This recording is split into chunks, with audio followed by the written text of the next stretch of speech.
Hi folks, so today we are going to be looking at electronic configuration within advanced higher chemistry. So if you want to know how to understand this concept, please keep watching. What is electronic configuration? If we have a look, we've got a few different examples. First one being spectroscopic notation. You can recognise that with numbers and subscripts. So you've got 1s2, 2s2, 2p6 and so forth.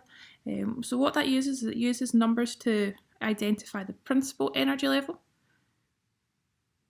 And it also uses letters to identify your subshell, so your P represents your P subshell, S subshell and so forth.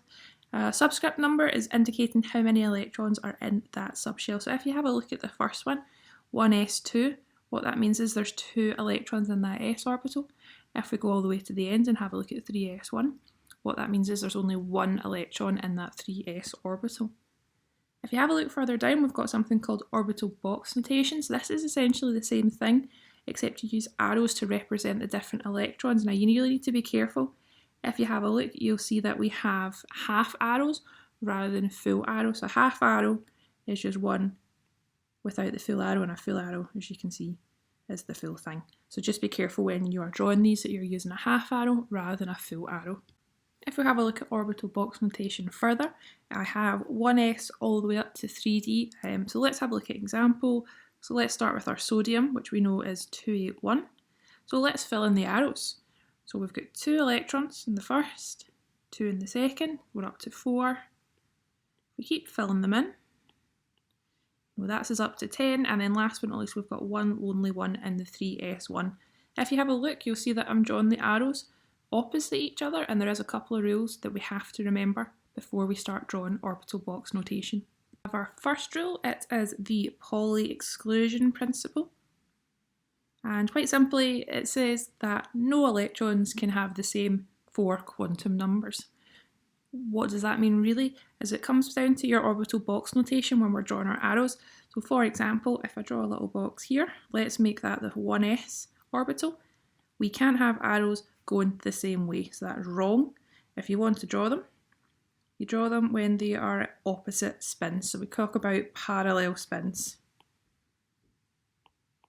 Quite an easy one to remember with this. Make sure that they always fill them up so that you have them opposite each other and you don't have them following the same path. The second rule is the Aufbau principle, and that states that the lowest energy levels are filled first, and you do have to remember what the lowest energy number is. So you've got a following arrangement, 1s2, 2s2, all the way up to 7p6, but if you have a look at the bottom, we only really need to know up to 4p6.